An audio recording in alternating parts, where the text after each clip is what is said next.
Hey everybody, this is Russ from Metro Game Core. Today we're going to do a mini PC review, and I love doing these types of videos because I feel like every new generation of mini PC that comes out just becomes a better and better deal. Like, it's amazing how good these things have been getting. Today we're going to review the latest MinisForum PC called the AI X1 Pro. And as you've probably guessed from the name of this machine, it is definitely focused on more AI productivity. However, that's one of the big sticking points I have with this computer because it doesn't feel like it's made for a channel like mine. Like, it is not something that I would consider to be a gaming mini PC. It can still play games, including PC and emulation, and the performance here is better than it was with their previous models. However, there are so many AI related features, both on the chipset as well as on the computer itself, that it feels like gaming was an afterthought, and we end up paying all those premiums for this gaming experience even if we don't want those AI features. And that's one of the things I've noticed over the past year, is that we've got these increased prices for these mini PCs. A lot of it probably has to do with AMD's pricing for these AI chips, but I don't really see them as being a better deal than the previous generation. Even if you're not in the market for this particular PC, I think we're going to have a lot of fun going over these details. And so, without any further delay, let's go ahead and dive in.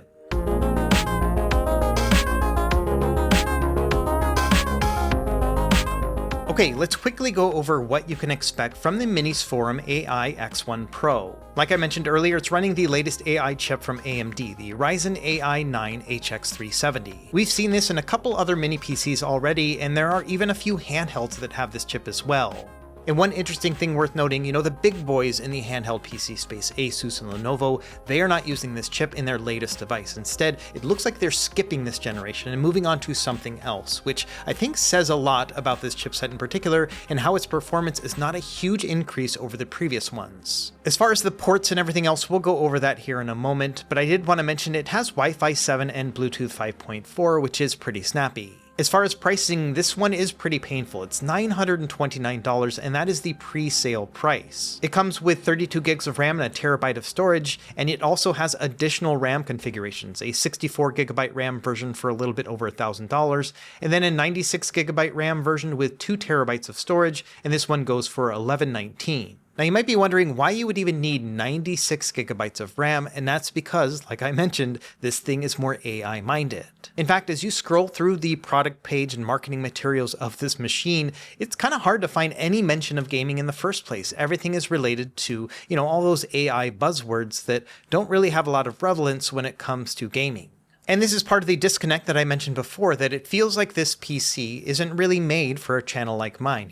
I mostly just test things like gaming performance as well as emulation, maybe a little bit of video editing, and that is about it. I think that's probably the main use case for somebody who is viewing a video on my channel. And so even though it is neat that it can do things like live subtitles and instant recall and maybe pulling up a homemade pizza recipe, these are not necessarily things that I think are worth buying for a mini PC related to gaming.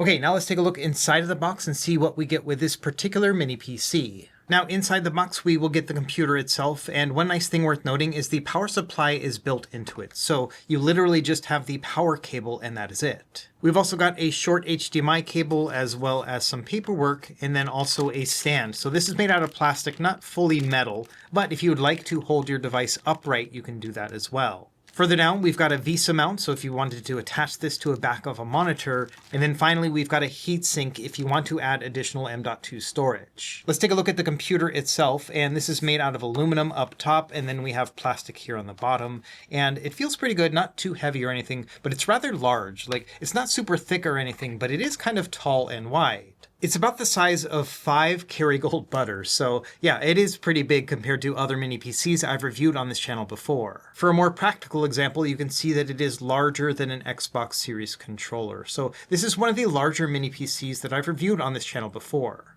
Up top, we've got a fingerprint sensor. This is not a button or anything. You just kind of hold your finger over it, and that will unlock your Windows PC. So that might be a nice alternative instead of using a pen. Looking at the front, we've got 2 microphone inputs and then also our power button, and this will light up a little bit here with the light blue when you turn it on. And then we've got 2 USB 3.2 Gen 2 ports. To the right of that, we've got a USB 4 port with our 40 gigabit per second connection, and then a microphone headphone jack. Finally, on the right, we've got a Copilot button. Again, another indication that this mini PC is really created with AI in mind.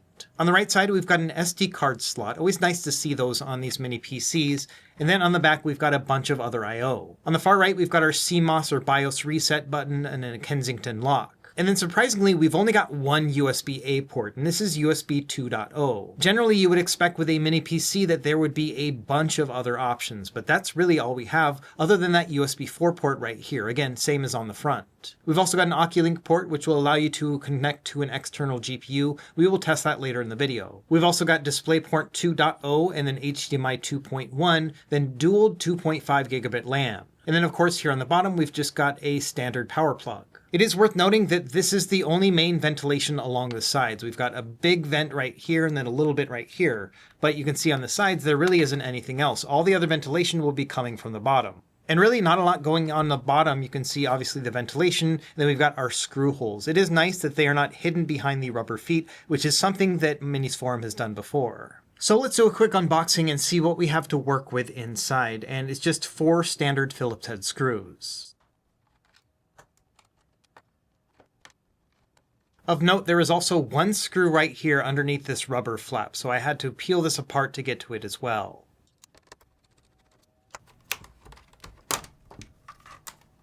Okay, after pulling off the lid, we are basically faced with a bunch of ventilation and some heat sinks and whatnot, so I'm going to have to dig a little bit deeper to be able to access like the RAM and the storage. So I'm going to take off this heat sink first and see if that's enough.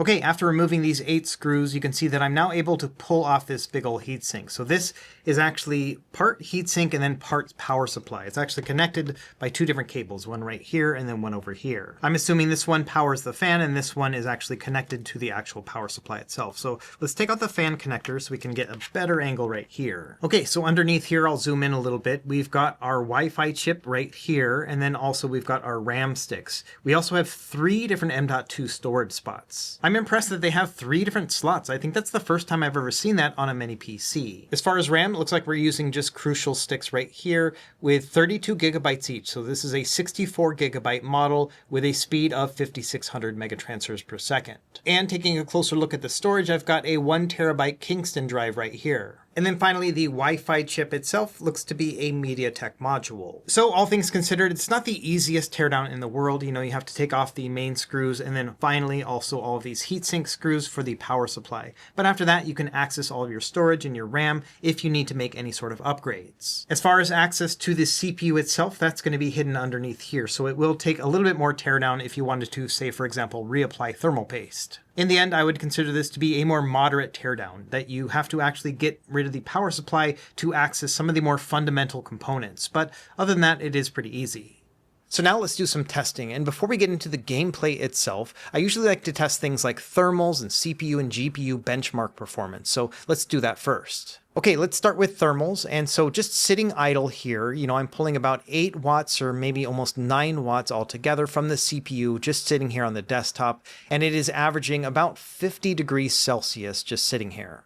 That's a little bit on the warm side. I would prefer to have something in the mid 40s, but not the end of the world for me. Now, once we start running Cinebench R23, which is a CPU-related benchmark, this is where the temperatures will start to rise, and you can really push it. Now, on average, I saw the temperatures cap out at around 78 degrees Celsius, with a couple spikes here and there. So sometimes it would flash 84 degrees, but then just jump right back down to 78. And so I think that 78 is a more moderate average right here. And for me personally, I get a little bit nervous once it starts hitting 80 degrees consistently and higher, and then I get a lot nervous once it gets up to 90 degrees. So this is staying below that threshold, and I didn't find any sort of thermal throttling while doing this test. MinisForum does make a point to talk about the cooling efficiency of this PC, and I think it's doing a pretty good job, especially considering the fact that we have, you know, the power supply and everything else internal inside of a metal device that does not have a lot of ventilation other than on the bottom and on the back. So for me, these temperatures are acceptable, and I never saw it really get above 78 degrees Celsius when doing hardcore gaming as well. And for anybody who likes to follow the numbers, when it comes to Cinebench R23, I got a score of 21,054 points. So now let's jump into a GPU-related benchmark, and you can see here that the GPU up top is actually running at 99% power. It is worth noting that you'll see a range between around 48 and 50 watts at max with the GPU TDP. And then also make note of the top left where it's talking about temperatures, and you can see here that it never really gets beyond like 70 degrees Celsius when even pushing this to 99%. And as far as a TimeSpy score, I got 3530, which is about average of what I would expect with the 890M internal GPU. And to give you an idea of how this performs versus the previous generation, I usually looked for an average of about 3000 to 3200. So we are only seeing a moderate bump from the 780M iGPUs that we saw in the previous generation to this one here with that 890M. Now, benchmarks are all well and good, but for me, I like to see things like gameplay performance, like how specifically is a game going to work, depending on the settings, as well as what kind of frame rate you can expect. So let's start with more lightweight PC games and kind of work our way up. So starting here with BioShock 2, which I would classify as being like an Xbox 360 era game. So this one is running at 1080p high settings and a very stable 60 frames per second. It's actually requiring less than 50% of the GPU power, so this is going to be a game that runs very stably. For those looking for competitive shooters, here's Counter-Strike 2, 1080p low settings, and I got an average about 130 frames per second. I think that's going to be pretty great for most of your gaming needs on the lightweight side. Moving on to a little bit harder to run games, those that I would classify as being like the PS4 era or former AAA titles. So we'll start with Rise of the Tomb Raider. 1080p low settings here, and for the most part 60 frames per second is what you can expect, but it will dip down sometimes to about 55 frames per second. And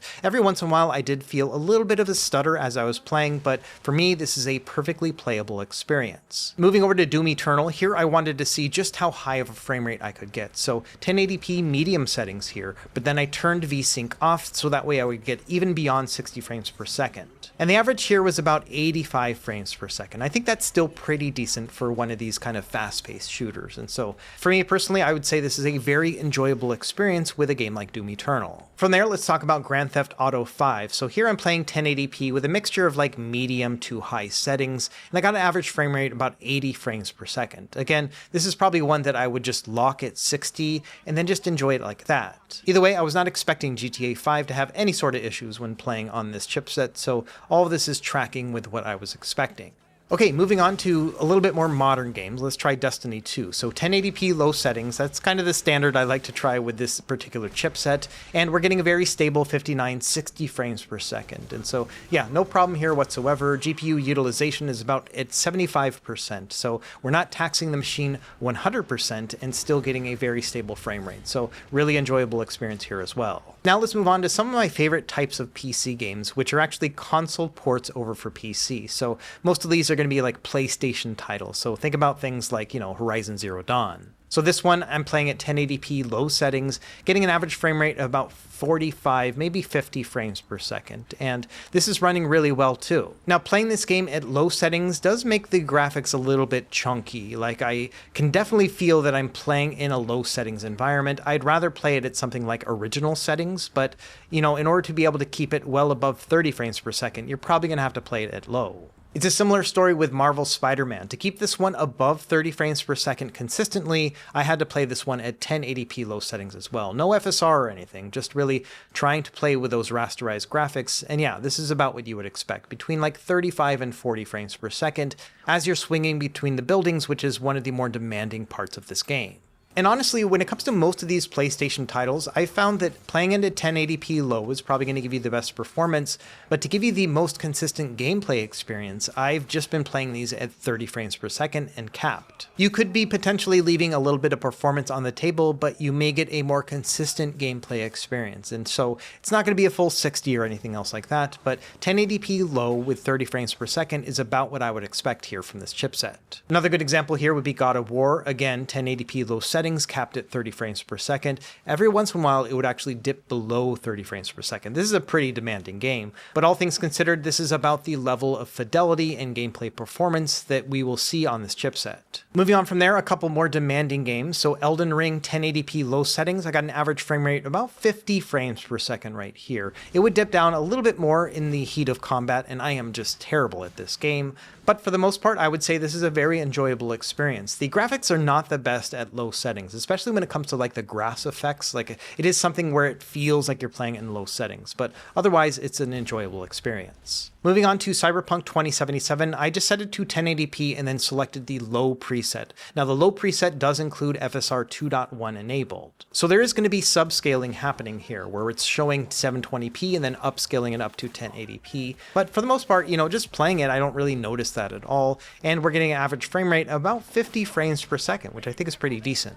One game that was a little bit worse in performance was Baldur's Gate 3. Again, 1080p low settings, but I would say the average here is about 40 to 45. And this is still somewhat early in the game. I never really got past like the 10-hour mark in this game, but I know that once you get into the final chapters, everything starts to open up once you get to those larger cities. So I would expect a degradation in performance as you get into the later stages of this game. And then finally, Red Dead Redemption 2, 1080p low settings and averaging about 50 frames per second. This is still very early in the game. I never really got far in this one either, so I have no idea how it'll perform later on, but at least in the open air environment like this, yeah, it's running pretty smoothly. I don't know about you, but this is one of those games that is just so daunting because there is so much to it in terms of storyline and everything else that you can do on this side that it just kind of prevents me from getting too far in this game in the first place because it's a bit overwhelming. Anyway, that's it for PC gaming. Let's move on now to emulation, starting with like my favorite retro systems. When we're talking about the 16-bit era, even throwing on like a heavy-duty shader like this one right here, CRT Geom Deluxe,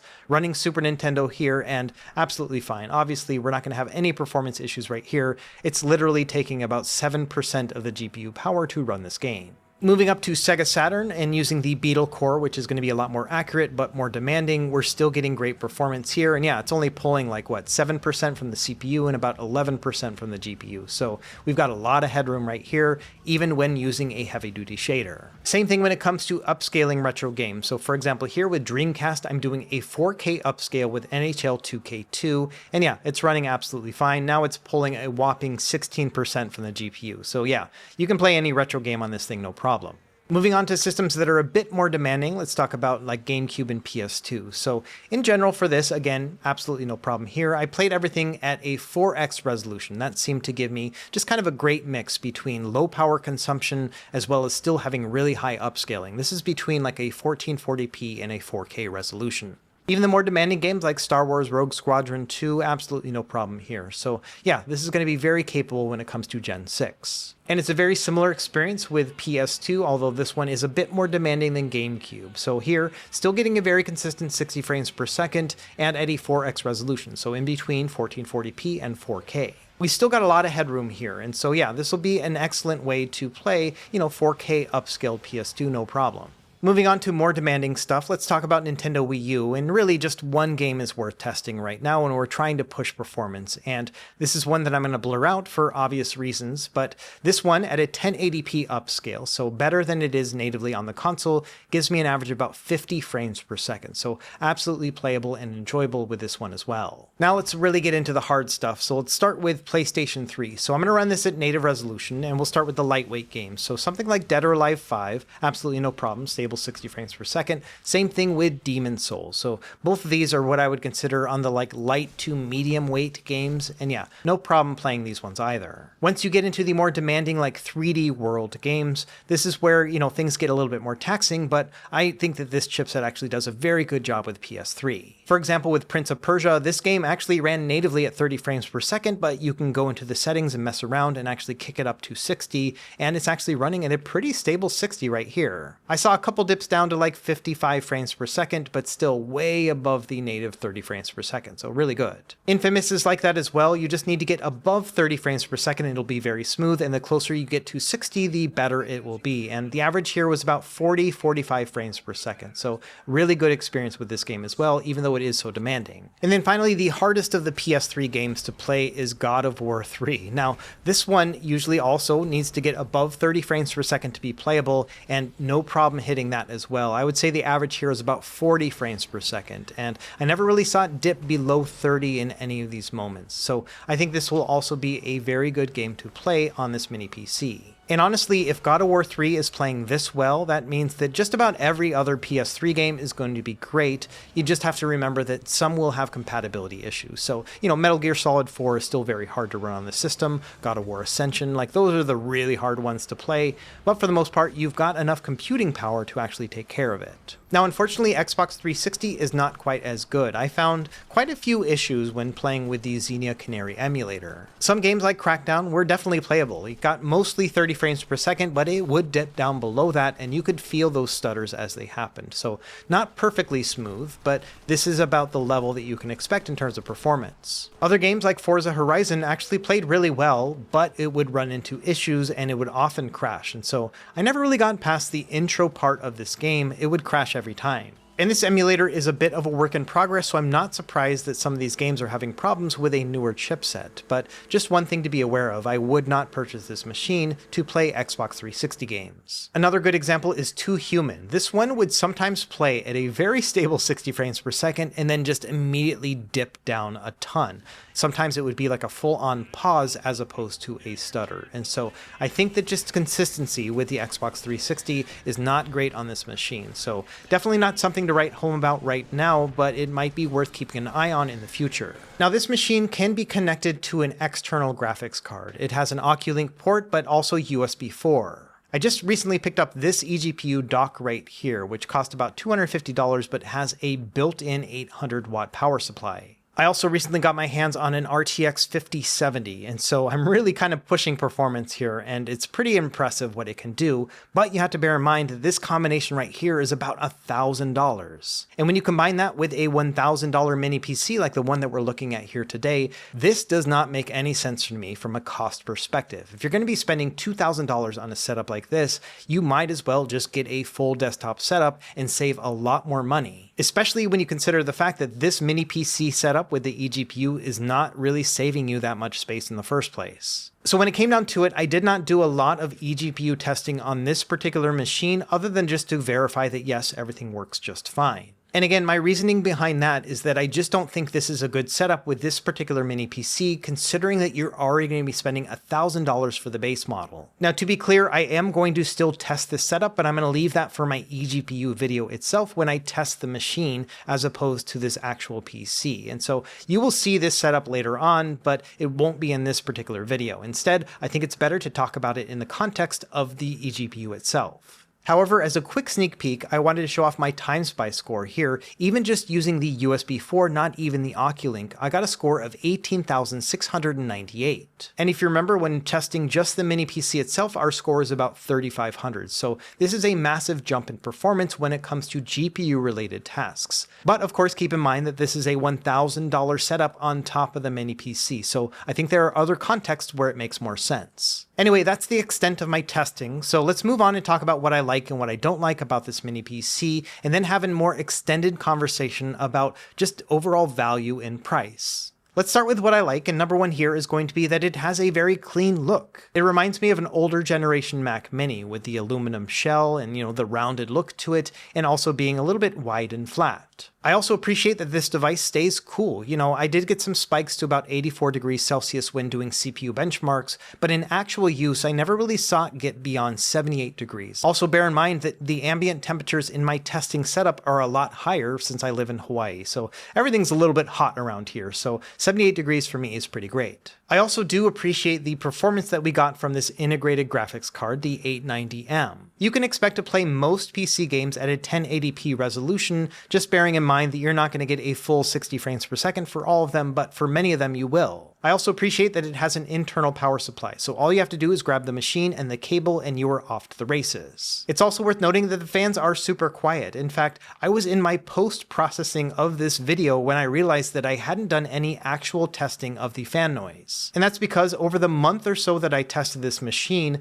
there was never a moment where the fans actually rose to my attention because they're just silent. In fact, the PC that I used to do video capture of the footage that we got in this video was a lot louder than the mini PC that was actually running the games, and I think that says a lot about how quiet this machine is. However, there are some things I don't like about it, and number one is the fact that even though it is a mini PC, it is on the large side. I would not consider this to be a full-on mini PC, instead it's kind of a middle ground. And like I mentioned earlier in the video, I don't feel like this is a machine that is very gaming centric. It has a lot of AI features built into it. The fact that we've got like a dedicated Copilot button on the front of the machine and only one USB-A port on the back screams to me that I am not the target audience for this machine. And with all those AI features and an AI-focused chipset, we have a higher price point. This thing starts at $930 and goes up from there. And so it does leave a bit of a disconnect for me as a gaming-centric channel trying to test something for gaming when realizing that a lot of the features on this machine are something that I and many other gamers would never use. So let me put this into perspective. On my desk at the studio, I've got two computers. I've got my MacBook Pro, which I do for all my video editing,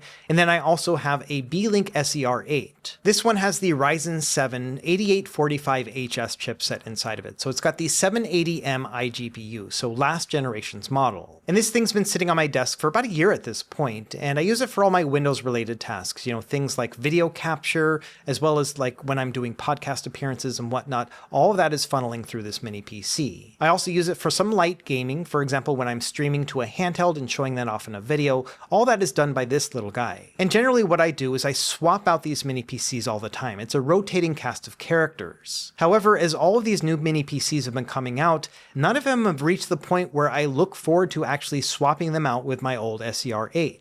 In other words, the increased performance that we can get from the PC that we're reviewing here today is not enough for me to actually go through the pain of resetting up a new computer, installing all my programs and everything else. And I think that says a lot about this current generation of PCs to the point where I'm still just fine using a previous generation one, even though I have these sitting around. If we go over to my mini PC spreadsheet, I've been working on this thing for several years at this point. Every time I make a review, I add a new line item. I talk about the PC, its price point at that time, and then also, what kind of performance you can get on various systems. And this is all sorted by price point. And here, near the bottom, because it's so expensive, is the AI X1 Pro that we're reviewing today. However, if you start looking to the right side and you see what kind of performance you can expect from it, it's not really all that different from all the others that I've tested previously in a similar price range. And if we go up to my Beelink SER8, which I have marked here as being one of my top picks, you can see that its retail price at that point was $650. And if we go to Amazon today, you can usually find this thing for about $500. So we're looking at something that is nearly half the price of the mini PC that we're reviewing today with very similar performance. Definitely not to the point of justifying that $400 to $500 price increase. And so this is what I mean when talking about an AI price creep. There are new features on these new machines, but none of them actually result in tangible improvements when it comes to gaming, at least enough to justify that price point. And if we stick to just PCs from MinisForum, in their catalog they even have better deals. For example, the UM890 Pro, which has the 8945HS processor inside, again that 780M internal graphics card, it does just fine. It's actually a really good performer, and they're selling it for about $650 with 32 gigs of RAM and a terabyte of storage. And so when it comes to gaming, I have a hard time recommending today's mini PC versus this one from last year. Even if you're looking to spend more, you can even get more bang for your buck. For example, we have the Neptune HX77G. This one has the Ryzen 7735HS, but it actually has its own discrete graphics card. It's a laptop 6600M. And the performance on the HX77G is miles better than the mini PC we're reviewing today, but it's only $800 compared to $930. So again, you could spend less on a mini PC and get more gaming performance. And so this again is a huge disconnect for me with these AI models. To put it another way, you could buy the ROG Ally X for about $800 from Best Buy, and it's going to have a pretty similar performance to the mini PC that we're reviewing here today. The mini PC will give you about 10 to 20% better performance with certain PC titles, but it's not that huge of a leap. Meanwhile, the ROG Ally X is cheaper with a screen and a battery and controls. You can take it around with you, play it on an airplane, and you could also dock it up to a monitor and still use it as a regular PC as well. And I think once we get to the point where we are talking about the ROG Ally X as having more bang for your buck compared to a mini PC, we're in a bit of a weird position. So it all really comes down to this. The AI X1 Pro from MinisForum is a pretty good PC. It can run PC games, it can emulate most of your systems and whatnot. It looks nice, it has good buttons, it's got a few USB ports, it's got Oculink. It has a lot of the things that make it good for gaming.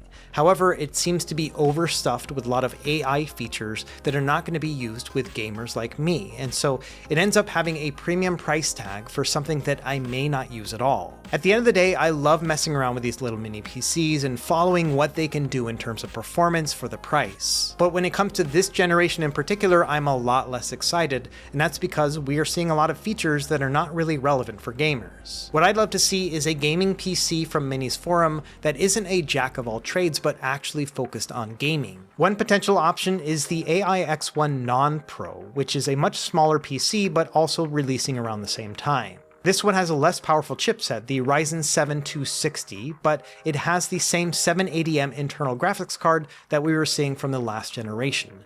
And thankfully, this one has a lower price point, about $600 for 32 gigs of RAM and a terabyte of storage. So when it comes down to it, I don't think the AI X1 Pro is a very good fit in terms of mini PCs for gamers. I think that it might be pretty good for AI stuff. I don't really know much about that. But at least as it stands at this price point, you are much better off going with the last generation mini PC if you're really looking to do PC gaming and emulation. Anyway, that's it for me. I hope you enjoyed this video. It's a bit more than just a regular review, but really just a state of how things are right now in this new evolving AI world. Let me know what you think in the comments down below, if you picked up a mini PC or are in the market for one right now. And as always, thank you for watching. Be sure to like and subscribe if you found this helpful, and we will see you next time. Happy gaming.